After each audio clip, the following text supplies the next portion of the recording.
If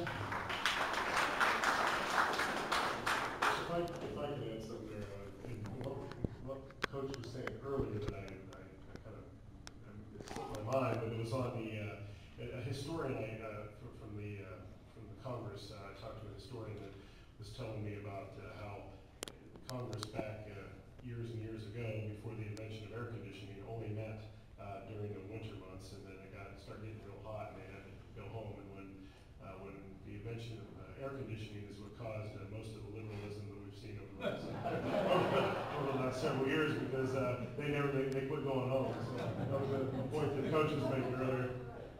Thank you. Ken Wells.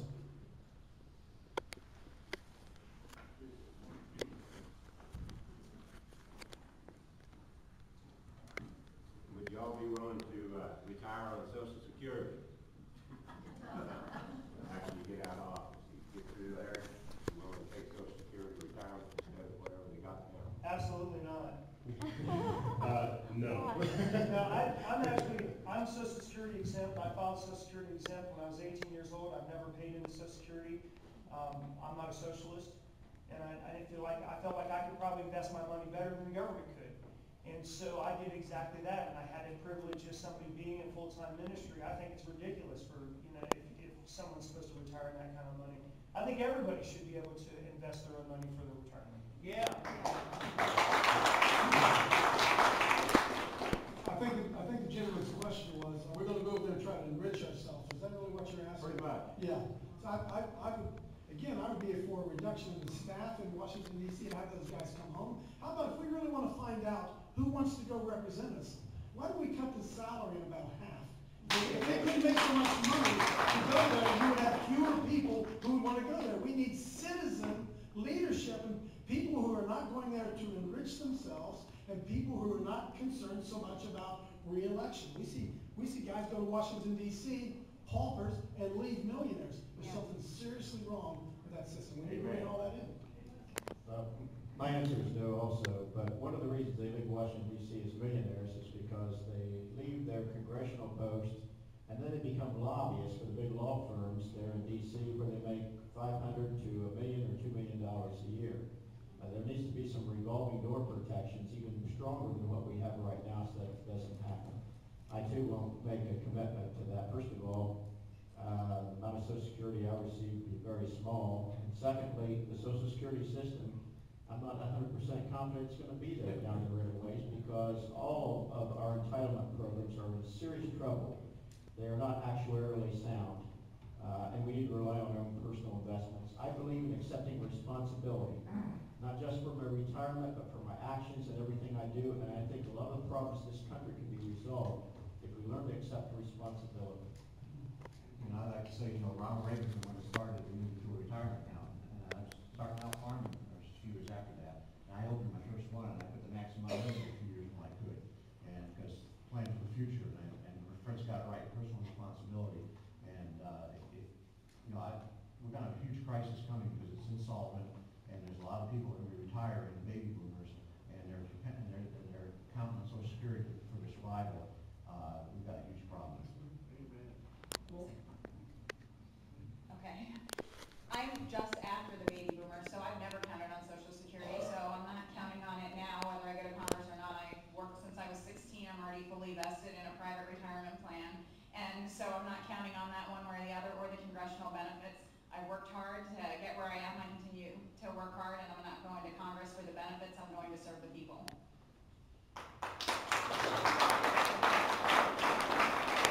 Well, I think the issue you bring up, though, is that congressmen, when they retire, get a better benefit than Social Security.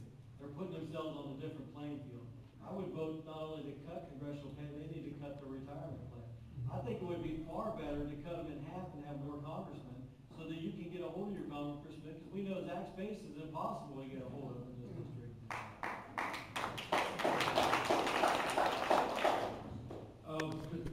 Can some of you folks that have been in Congress explain what this position pays per year and what your retirement would be? And after one term, you get $180,000 the rest of your life? No, I don't think, no, it's not that. Okay.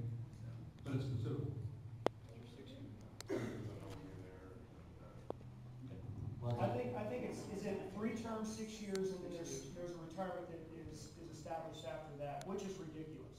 If you can work anywhere for 6 years and increase your retirement, that's significantly wrong. That's ridiculous. Yeah, that's. Dr. Ralph Skilling.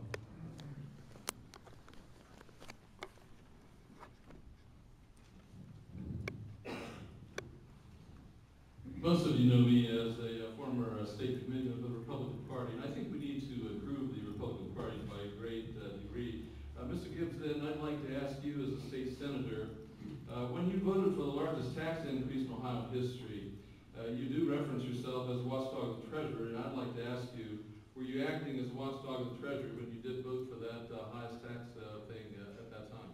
Okay, well, just a little bit, to put this in a little bit of perspective, in 2003, it was the Republicans, that's right, and we were trying to balance the budget. I was not in the finance committee. I worked on my own to try to find more cuts. And I went to the speaker and I said, we gotta find more cuts. He said, we don't have any more cuts, we gotta do this. And it was a 1 cent temporary penny increase in the sales tax. And when I told him, I said, I have serious problems with this. I went to Larry Houseworth, who was the speaker, and I said, you know, I don't wanna vote for this. And he said, you've gotta vote for this. And he said, and I said to him, I said, well, if we can cut income taxes in the future and also control spending, maybe you can convince me to vote for it. That's a deal we kind of cut. We did control spending the next couple of years. So we had a flat budget in spending. This is because this is in 03 after the recession that just happened. The revenues were down with 9/11 and Enron and all that. And then nobody talks about what I did after that. I helped draft the largest tax cut in Ohio history. We cut this individual income tax by 21%. And also eliminated two very burdensome taxes on business, the tangible personal property tax and the corporate franchise tax. And the problem we have in Ohio, I like to say that was a good start. But the problem we have in Ohio, we have a local tax burden too, and that's what's really knocking us in the teeth, being competitive with other states. And I've also sponsored bills in the past to repeal the death tax, the estate tax, and I'm a strong proponent of eliminating the income tax over a 10-year period. And I actually introduced that bill a couple years ago, but it didn't go anywhere. So I think the temporary sales tax was not a good idea at the time, and in hindsight, but I think what we did, we controlled spending, and we also worked to eliminate taxes that were more burdensome on our economic future. As a follow-up,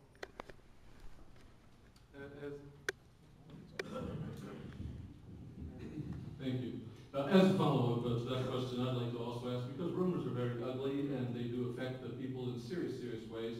Mr. Gibbs, I'd like to ask about a serious rumor that I was saddened by when I walked in here tonight, and that was the rumor that you have intentionally gone out of your way, or at least people who have supported your campaign, have harmed two of the candidates who are sitting at the same table you are. And I'd like for you to address that rumor and what that was all about. What was the rumor?